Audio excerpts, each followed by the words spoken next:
Om. Llévame de lo irreal a lo real, de la oscuridad a la luz, y llévanos de la muerte a la inmortalidad. Oh, Shanti, Shanti, Shanti, paz, paz, paz. Querido estudiante del Instituto Gita y queridos buscadores, vamos a reflexionar brevemente sobre el capítulo 1 del Gita, el yoga de desaliento de Arjuna. Recordad que este vídeo es solo un resumen, el contenido completo de la asignatura la podéis descargar desde el eCampus. Este capítulo número 1 se estudia tanto la versión básica como la avanzada. La versión básica es básicamente la que contiene el libro que publiqué del Yoga de la Sabiduría del Bhagavad Gita. Sin embargo, los alumnos pueden descargar este capítulo en digital, en PDF. Y las versiones avanzadas se trabajan con otra versión, del Gita Manakandam. Sobre todo contiene cada uno de los versos en sánscrito y en inglés, y aparte hay un amplio comentario para cada uno de los versos. Primero de todo, tenemos que considerar este capítulo inicial del Gita como introductorio. Pensar que habíamos hecho una división en 3 bloques del Gita: Karma Yoga, 6 primeros capítulos, Bhakti Yoga, los 6 segundos, y Jnana Yoga, el de conocimiento, los 6 últimos. Sin embargo, el primero queda como desconectado de los 3 otros bloques, pero es importante que lo estudiemos con calma y con cariño. Sobre todo, pensar que antes de leer o de estudiar este capítulo número 1, hay bastantes asignaturas que estudiar. Por ejemplo, el Mahabharata. Creo que irse directamente al Gita sin entender un poco la historia del Mahabharata es complejo. Realmente es muy complejo. Y una recomendación inicial que os hago es que tenéis que intentar formar parte de esta batalla, de la batalla de Kurukshetra, como si fueses Arjuna. Tienes que meterte en su piel, sentir su miedo ante la guerra o cualquier situación a la que te puedas enfrentar. Tienes que ser Arjuna. Así te será más sencillo asimilar la profunda sabiduría del Gita. Punto importante a matizar es, y eso es muy importante, que el Gita no es una guerra. Es cierto, y este es uno de los dibujos más conocidos del Gita, que podéis ver el escenario de guerra: de un lado los Pandavas, los Kauravas, y el carro con Arjuna y con Krishna. Pero insistimos, no es el escenario de la guerra, es la lucha interna, dentro del interior de cada uno de nosotros. Y eso es importante entenderlo. No es una guerra, insistimos, y aparte es un error bastante común en Occidente, pero en India nadie lo considera como tal. No es una guerra civil, es una guerra en el interior del hombre. Y cada uno de nosotros en algún momento de nuestra vida, aun diferentes, podemos tener una situación igual a la de Arjuna. Ninguno de los comentaristas desde Shankara, ninguno lo ha considerado como una guerra. Entonces no caigamos en este error, y recalco, el Gita no es una guerra física, una batalla, una guerra civil. Otro punto que nos puede confundir es que veremos multitud de nombres. En este capítulo inicial te podrás abrumar con la gran cantidad de nombres que aparecen: Sanjaya, Pandu, Draupada, Bhishma, Karma, Kripak. Incluso Krishna y Arjuna también tienen diferentes epítetos. No te agobies. Tu objetivo no es conocer en detalle la historia del Mahabharata, sino saber cómo aplicar los principios en tu vida para lograr la liberación y liberarte del sufrimiento. Eso es lo importante. No lo olvidemos mientras estudias. También es cierto que los estudiantes de las versiones avanzadas y del máster encontrarán el significado de cada uno de estos nombres, además de otra formación de interés, como por ejemplo que el color blanco de los caballos, algunos de los caballos de Arjuna, algunos comentaristas afirman que puede representar la guna sattva, es decir, la luz. Pero bueno, importante, superemos todos los obstáculos, no nos centremos en que es una guerra, porque no lo es. Y segundo, no nos centremos en la cantidad de nombres que a veces puede parecer un jeroglífico. Superamos, con este punto de vista, podremos avanzar en el Gita. Perdón. Ya os comentaba que el escenario se sitúa entre los dos ejércitos. En un lado está Krishna y Arjuna, y Arjuna tiene que luchar, ¿no? Porque la maldad está acechando y está a punto de iniciar una guerra civil. Hay una frase atribuida a Sivananda, pero yo creo que es mucho anterior, que os la leo. Dice: el mundo es un gran campo de batalla. El verdadero Kurukshetra está dentro de ti. La batalla del Mahabharata se libra en tu interior. La ignorancia es Dhritarashtra, el rey ciego de los Kauravas. El alma individual es Arjuna. El morador de tu corazón es Krishna, el áuriga. El cuerpo es el carro y los sentidos son los 5 caballos. Este capítulo se puede estructurar en 4 apartados que nos facilitarán un poco el hilo conductor de este primer capítulo. Entre los versos 1 y 11, Sanjaya, el relator, describe los guerreros de los dos ejércitos en la batalla de Kurukshetra. No olvidemos que Kurukshetra quiere decir el campo del deber. En los versos 12 a 19 vemos el miedo entre los dos ejércitos ante el inicio de la batalla, anunciado por el sonido de las caracolas.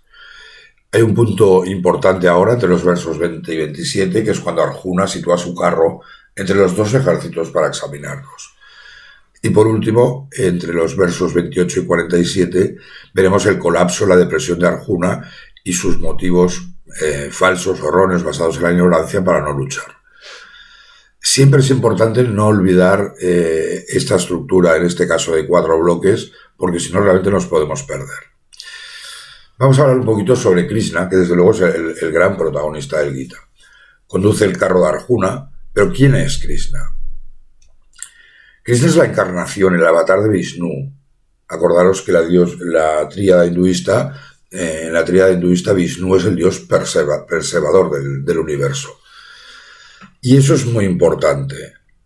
Cuando estudiéis el Gita, tener siempre presente que quien habla es Krishna, pero son las palabras del Señor, porque es una encarnación, un avatar. No son las de un swami, un erudito, un profesor. Son las del Señor. Nunca, nunca, nunca olvides esto mientras estudies el Gita. Más allá del nombre que quieras darle, Dios, Brahma, Alá, universo. Y esa es otra de las características del Gita. Si bien es el pilar del hinduismo, abarca cualquier tipo de creencia espiritual. Es la ciencia del alma, el supremo yoga de la sabiduría que el Señor Krishna, el Señor a través de Krishna, explicó a Arjuna para el beneficio de toda la humanidad. Ahora quizás te estás preguntando, ¿por qué se ha encarnado el Señor en Krishna? Y la respuesta la encontraremos en el capítulo 4, que para mí es uno de los versos más trascendentales del Gita y que incluso da continuidad al sentido de la humanidad. Os lo leo. Cuando la bondad desfallece, cuando la maldad aumenta, cuando se olvida el propósito de la vida, me convierto en cuerpo. Retorno en todas las épocas y lugares para pronunciar lo sagrado, para destruir el pecado del pecador, para restablecer el Dharma.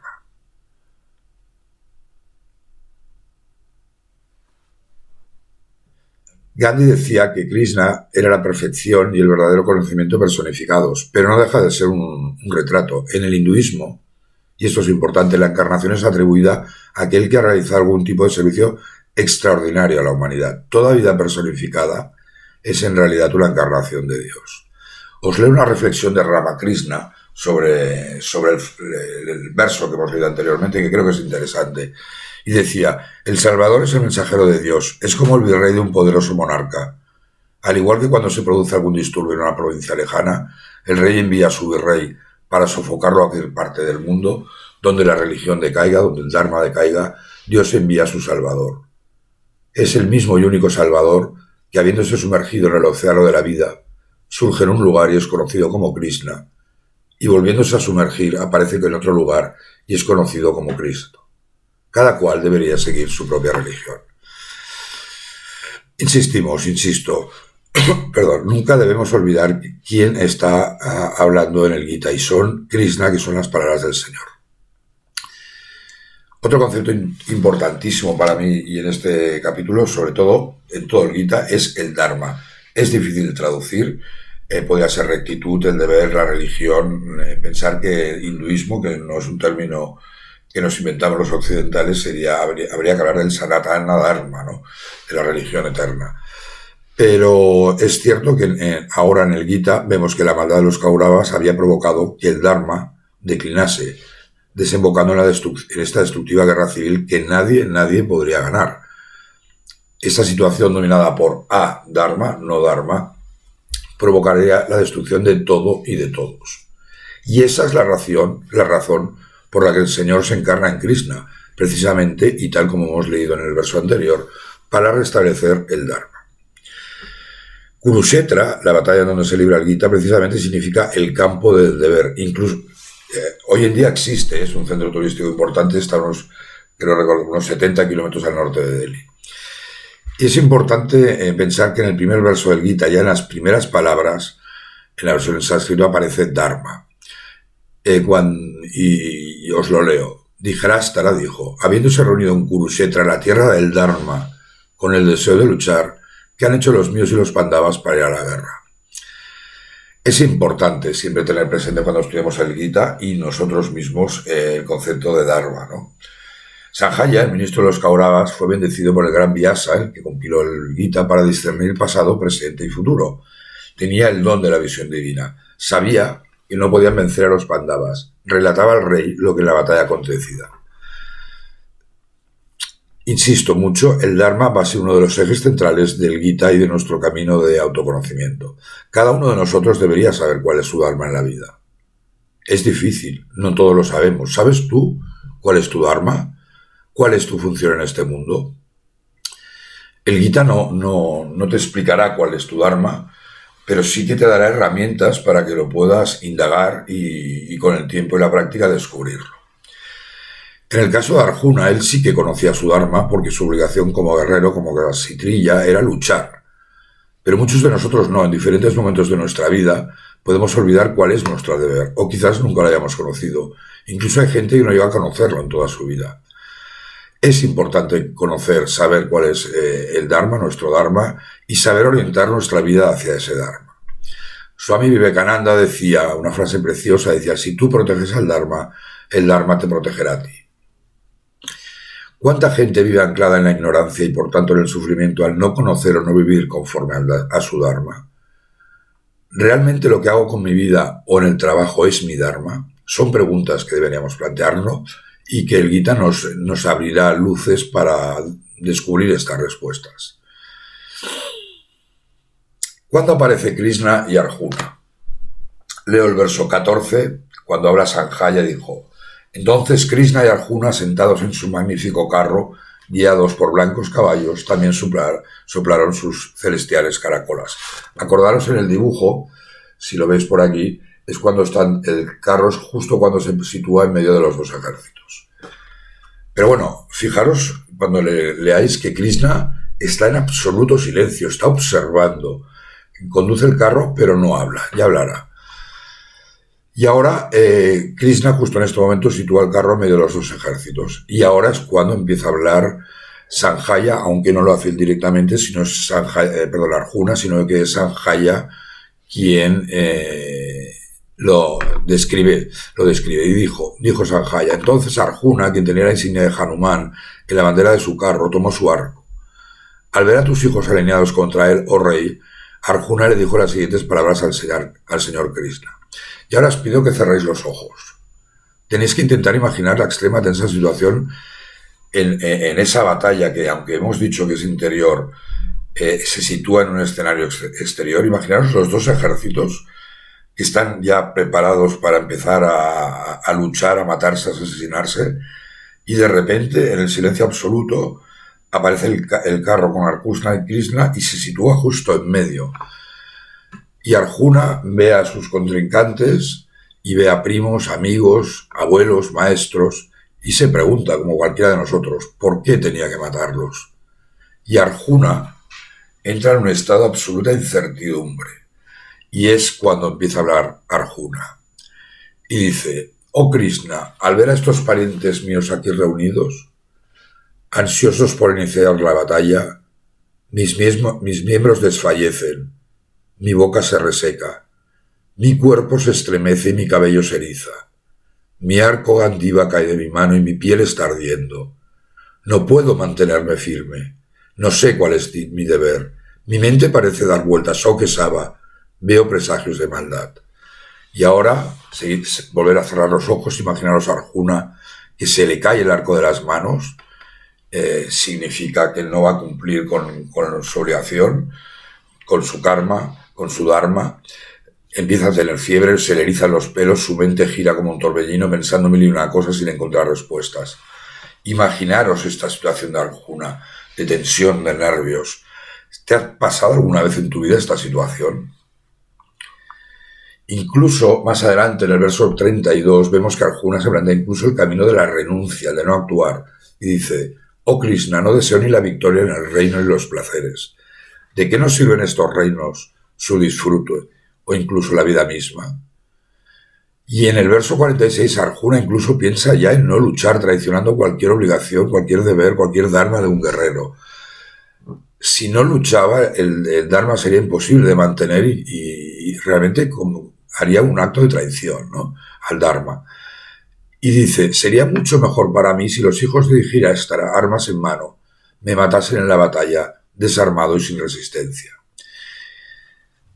Y ya en el último verso de este capítulo, Arjuna ha entrado en un estado de depresión, cuando Sanjaya dijo, y cito: Arjuna, después de haber hablado así del campo de batalla, arrojó a un lado sus arcos y sus flechas, y con la mente abrumada por el dolor, se desmoronó en el asiento de su carruaje.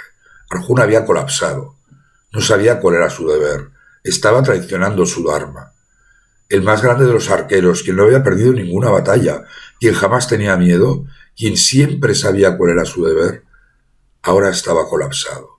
Su ejército le miraba desconcertado, sus contrincantes también, pero viendo una pronta victoria. ¿Por qué Arjuna no quería luchar? Esta es una pregunta que deberemos investigar, sobre todo porque a cualquiera de nosotros nos puede pasar una situación igual. Por apego a sus familiares, quizás por miedo ante esta masacre, pero sobre todo, y ese es otro de los ejes del Gita, es por ignorancia.